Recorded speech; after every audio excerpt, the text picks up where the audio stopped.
Hi everyone, this is Professor Benjamin, and this week and for the next several weeks in this course, we are going to be working with data sets. And we're going to be using Excel to analyze these data sets. So it will take some time. I highly suggest that you spend some more time before logging in on a Wednesday or on a Thursday trying to submit or learn how to use Excel, especially if you've never used Excel before. There are accompanying videos that help tell you how to actually complete the assignment, so you're going to want to watch the videos and try and complete the assignment as you're watching the videos. They will lead you through all the expectations. So here's what I suggest you do. You watch the video through once without opening Excel, then you open Excel and you watch the video as you try and manipulate the data, okay? So maybe 2 times through with the video. It may take you longer as well because you may need to pause the video and then input the data into the Excel sheet as you're watching the video, okay? So right here is, we're going to use the COUNTIE database, and this is an unbelievable database. It gives us data of police shootings in 2016, nationwide police shooting, and it gives us all of the data of the individuals that were shot by police in that year of 2016 in the United States, and this database was pulled from all different sources on the internet, and it kind of pulled them all together into this one database. And this will tell you, so here's the description and learning outcomes that we're going to cover, and it tells you everything that's due this week in this description. Here's a short video from Elon University on what a database is, or a data set is. So you want to know what a data set is before you get started. Here is the PowerPoint, and I'm going to walk you through this during this video. And this is a link to the website, okay, for the COUNTIE. So this is actually what we are going to be using. So I'm going to open this in a new window. And this is the people killed by police in 2016. And it breaks it down by ethnicity. It breaks it down by all other aspects by state. So here are also photos of those individuals that were killed by police, if there was a photo, of course, available. And what happens is behind this website is actually an Excel sheet or a CSV file, which is another form. It looks almost like an Excel sheet, but it's not. It's a different file format. And behind this is this database that populates this website, that actually creates this website. So behind the scenes is this sheet, and we are going to manipulate that sheet. So what we call the raw data or the original data. And you're going to need to know what that is for our final project, and I'll make videos of that coming up soon. But you're actually going to manipulate that raw data and have real numbers from that raw data. So instead of looking at the visual part of it, we're going to look at the raw part of this website. So here we go. Here is, I'm going to go back to the module again, and oops, here we go. I'm a little slow this morning. Okay, so here we go. So here is the website, and below that, of course, are the assignments that you need to complete. So here's the website, and I give you a little background information on data sets.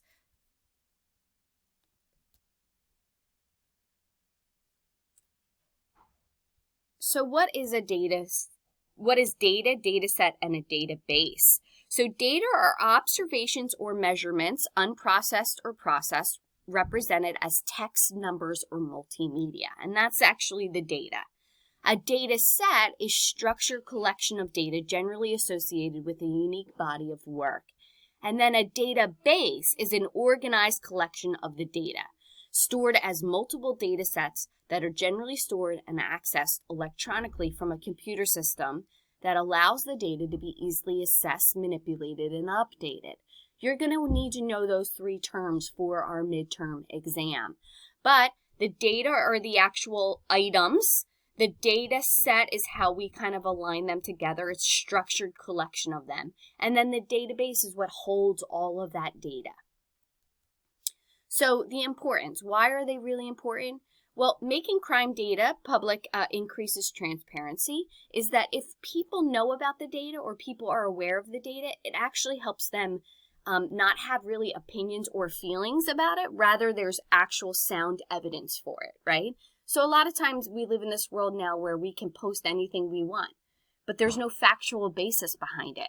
These data sets and analyzing actual raw data gives us that factual basis. Well, why do you feel that way? Well, I feel that way because here's the actual data, okay? It's very important. It allows for a dialogue between law enforcement and the public they serve. As with any government agency, the public deserves to be informed about how well police are protecting the community, and that's in terms of this counted database. Sharing crime statistics with public increases trust in police and creates good working relationships. And in today, we need this. We need it to be very transparent on what is going on with law enforcement agencies, because this way we can be better informed citizens. What does a data set look like? Well, data sets are usually in Excel or CSV format. Sometimes we display the database in a more visually appealing format, such as a map or website, okay? But behind the scenes, there's always an Excel or a CSV file, okay? The data sets include quantitative and qualitative information, and we need to know these two terms for our midterm exam as well. Quantitative information is information in number format. So this would be how many police shootings happened, right? And it's an actual number, right? So how many deaths were there in Missouri? And the number of deaths is what we would call quantitative. Qualitative information is text format. So let's say race of an individual, white, black, Hispanic, Latino, okay? That is what we call the qualitative information. So remember, quantitative is anytime there's a number there. Qualitative is when it has a word there, right? Some sort of text in the box. So here's an example of a data set. An example, homicides in Philadelphia in 2019. Okay, in 2019, there were 365 homicides, and of course, this year we are on target to beat that. Unfortunately, we are on target to beat that number. In 2019, there were 356 homicides in Philadelphia. The highest number of homicides since was 2007, which had 391 homicides. What would you like to know about the 356 homicides to work on prevention and intervention if we took that from 2019? And I just want to quickly show you this data set. So Philadelphia Police has this awesome website. And whether you like police or not at this moment, they have a great website. They really do have data available, and you just kind of have to know how to get to the data. So this is a crime mapper, and actually, usually this auto-populates with a map of Philadelphia, and you can actually scroll to your neighborhood, and you can actually draw lines. For some reason, my internet is not working very well, and this will give you the amount of homicides, rapes, robberies, aggravated assaults, burglaries, or thefts within the area that you choose. You have to draw, though, a box, okay, or a triangle. You have to click on it to do that, okay? And it'll give you all the information, and you can actually drag this to your neighborhood. We're at 343 in 2020, and this in 2019 we had 356. So we are very close, unfortunately, to, and we're only in September, to beating 2019's rate of full year, okay? So we need to make sure, do you see this? We're really, really close to that, and we still have a couple months to go in this year. So I'm hoping maybe the weather, or I don't know. I'm hoping that something will change, but it's been a really hard year in the city of Philadelphia with people who are unfortunately out of jobs. There's so many other layers to it. The heat plays a role in it.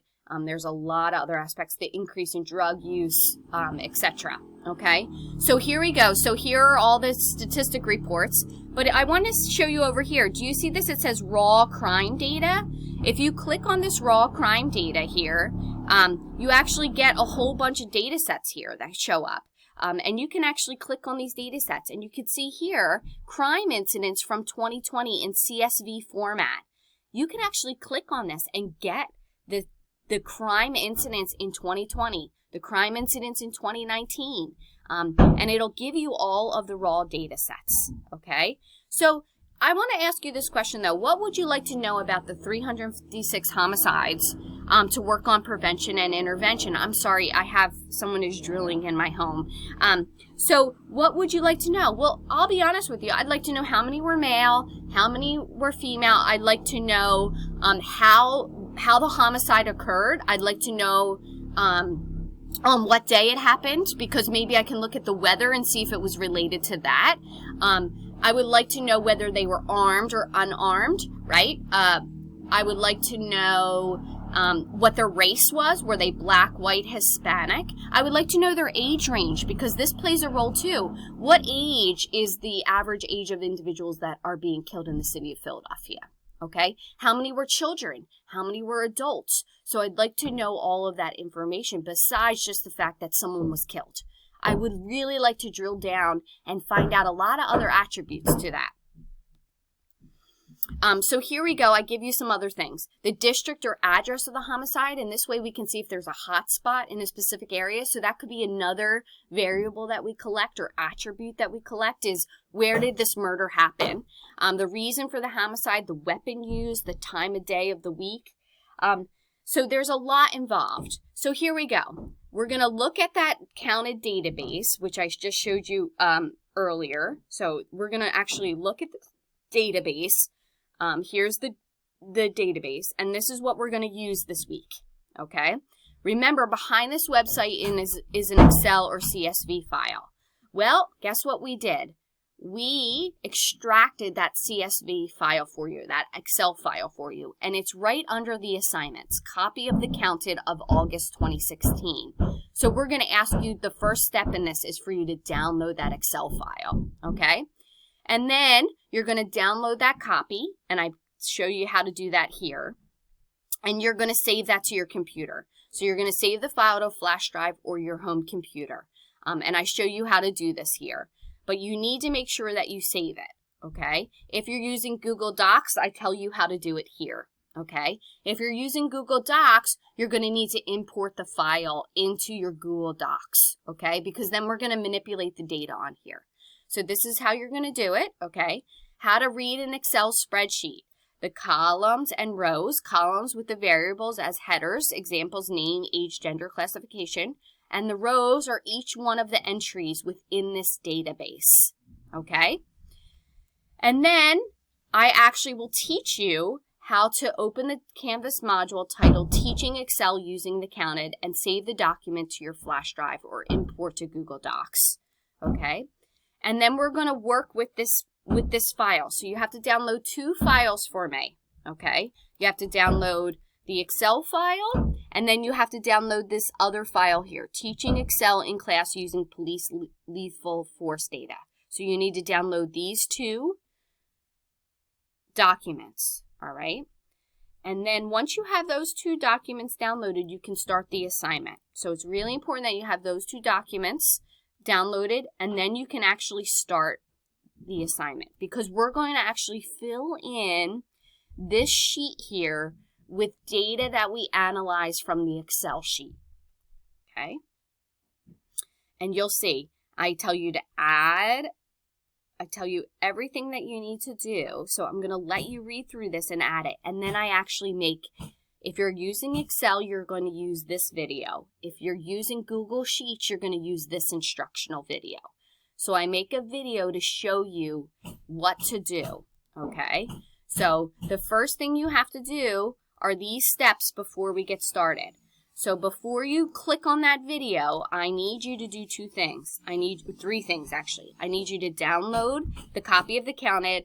I need you to do Teaching Excel Using Police Force, these 2 right here and here. You need to download them and save them. And if you don't know how to do that, I do that here. The last thing that you're going to need to do, okay, here's what it's going to look like. The last thing that you're going to do is open the document in Canvas. You're going to then Here's that document. You're going to go to Excel, the last thing you're going to do, and you're going to add a sheet